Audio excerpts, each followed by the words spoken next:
सपा प्रत्याशी धर्मेंद्र यादव ने पीएम और बीजेपी पर जमकर साधा निशाना। कहा 10 वर्षों का हिसाब मांग रही है जनता। देखिए, प्रधानमंत्री जी के पास इन बातों के अलावा दूसरी कोई बात नहीं रह गई। आज जवाब देना चाहिए 20 करोड़ रोजगार कहाँ है, महंगाई कहाँ खड़ी है, आज स्विस बैंक का पैसा आया कि नहीं आया, जो 2014 में बहुत लंबे लंबे भाषण दिए थे बीजेपी के लोगों ने। इन बातों पर जवाब न देके केवल मुद्दों को इधर उधर डाइल्यूट करना चाहते हैं। लेकिन देश के लोग बहुत समझदार हैं और हमारे देश के लोग बहुत भावुक भी हैं, जज्बाती भी हैं। 2014 में, 17, 19 में, 22 में लगातार 4 चुनाव प्रधानमंत्री जी की बातों पर लोगों ने यकीन कर लिया था। लेकिन आज 10 साल के उनके कार्यकाल के बाद लोग सवाल कर रहे हैं कि हमारे 20 करोड़ रोजगार कहाँ हैं, महंगाई कहाँ खड़ी है, बेरोजगारी कहाँ खड़ी है। आज लोग इस बात को लेकर चिंतित हैं कि अर्थव्यवस्था कहाँ खड़ी है। तो प्रधानमंत्री के पास कोई बातें नहीं हैं। प्रधानमंत्री जी बातें करते हैं पिछड़ों की, बातें करते हैं आदिवासियों की, दलितों की भी।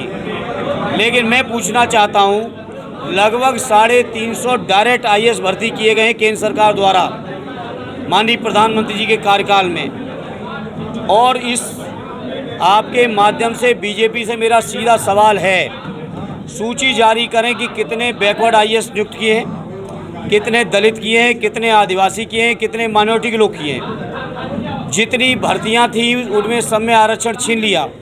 और सबसे बड़ा जो संकट देश के सामने आ गया है वो देश के संविधान का आ गया है। और आज पूरा देश बाबा साहब के संविधान को बचाने के लिए, लोकतंत्र को बचाने के लिए, आरक्षण को बचाने के लिए, जाति जनगणना कराने के लिए, रोजगार लेने के लिए, अग्निवीर की योजना ख़त्म करने के लिए, पेपर लीक की जो घटनाएं हो रही उसको रोकने के लिए पूरा देश एक है।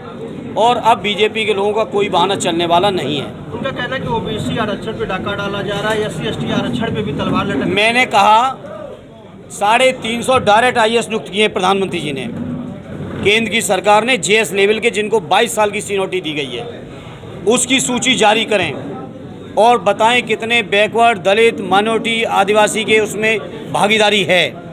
भाषण देना, बयान देना अलग बात है, उसको जीवन कार्यशैली में नीचे उतारना, व्यवहार में उतारना अलग बात है। बीजेपी के लोग बिहार में दलित, पिछड़े लोग विरोधी हैं, बाबा साहब विरोधी हैं, संविधान विरोधी हैं, लोकतंत्र विरोधी हैं। उन्होंने विरासत और टैक्स संपत्ति बंटवारे को अर्नब और नक्सल से जोड़ा है। देखिए, ये कोई चीज़ ऐसी है ही नहीं, न किसी की मैनिफेस्टो में है।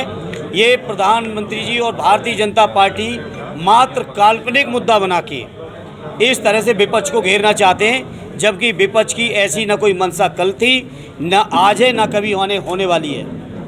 कांग्रेस के कर्नाटक सवाल पे भी सवाल खड़े किए, कहा कि वहाँ बम ब्लास्ट हो रहे हैं। देखिए, वो तो वहाँ की घटना है, वहाँ के देखें। लेकिन प्रधानमंत्री जी यहाँ देखें, दलित की बेटी के रात के 2 बजे उनके परिवारों को देखने का मौका नहीं दिया जाता है और जला दिया जाता है।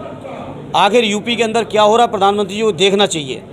आए दिन हमले हो रहे हैं, आए दिन हमारे माताओं बहनों का अपमान हो रहा है, रेप हो रहा है, कानून व्यवस्था पूरी तरह ध्वस्त है, पेपर लीक करने वालों पर किसी की कार्रवाई नहीं है, माफिया लोग खुलेआम घूम रहे हैं। इस बात को प्रधानमंत्री जी को उत्तर प्रदेश में देखना चाहिए। आज से सर नामांकन शुरू हो गया, समाजवादी पार्टी प्रत्याशी नामांकन कब करेंगे, उनके नामांकन के दौरान कौन से बड़े नेता शामिल हो रहे हैं? देखिए, 1 तारीख का नामांकन रखा है, पार्टी के सभी लोगों ने फैसला लिया है।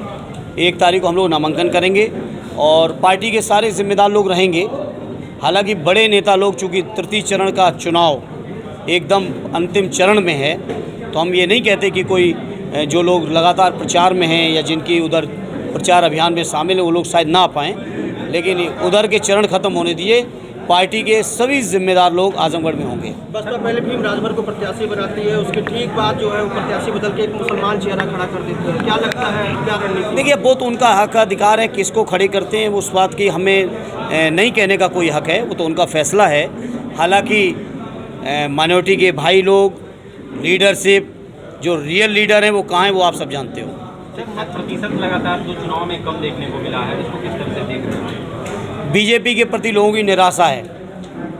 बहुत लोगों ने, कई वर्गों ने खड़े होकर सभाएं करके बहिष्कार किया है और इसी बात से परेशान हैं। ठीक है, जी, धन्यवाद।